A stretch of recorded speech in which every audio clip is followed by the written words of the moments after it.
हजरत ईसा अलैहिस्सलाम अल्लाह के उन मुकद्दस पैगंबरों में से हैं जिन्हें अल्लाह ताला ने इंसानियत की हिदायत के लिए भेजा था। अल्लाह ने उन्हें बनी इसराइल की कौम की तरफ भेजा जो उस वक्त गुमराही में डूबी हुई थी। उन्होंने लोगों को अल्लाह की इबादत की तरफ बुलाया और तौहीद यानी एक अल्लाह पर ईमान लाने का पैगाम दिया। हजरत ईसा आयस ने अल्लाह की इजाजत से बहुत से मौजिजे चमत्कार दिखाए। वे मिट्टी से परिंदे का रूप बनाते और अल्लाह के हुक्म से उसमें जान डाल देते थे। अंधे को देखना और कोढ़ी को ठीक करना उनके हाथों से मुमकिन होता और यहां तक कि वे अल्लाह की इजाजत से मुर्दों को भी जिंदा कर देते थे। लेकिन फिर भी उनकी कौम के बहुत से लोग उन पर ईमान नहीं लाए, बल्कि उल्टा उन्हें झूठा कहने लगे।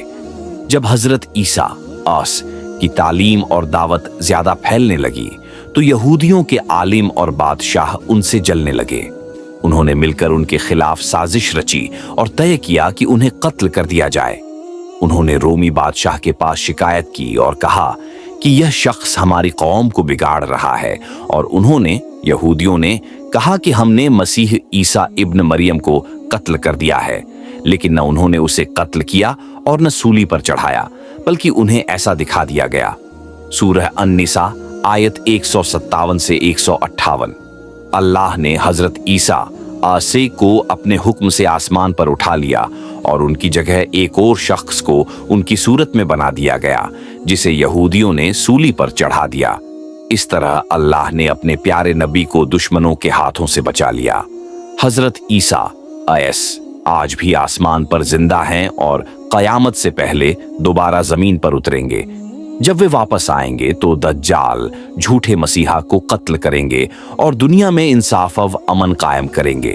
उस वक्त पूरी दुनिया में अल्लाह का नाम बुलंद होगा और हर जगह इंसाफ का राज होगा। हजरत ईसा आइस का आसमान पर उठाया जाना यह साबित करता है कि अल्लाह अपने चुने हुए बंदों की हिफाजत सबसे बेहतरीन तरीके से करता है। यह वाकया हमें सिखाता है कि जो अल्लाह पर सच्चा ईमान रखता है और उसकी राह में सब्र करता है, अल्लाह उसे कभी जाया नहीं करता।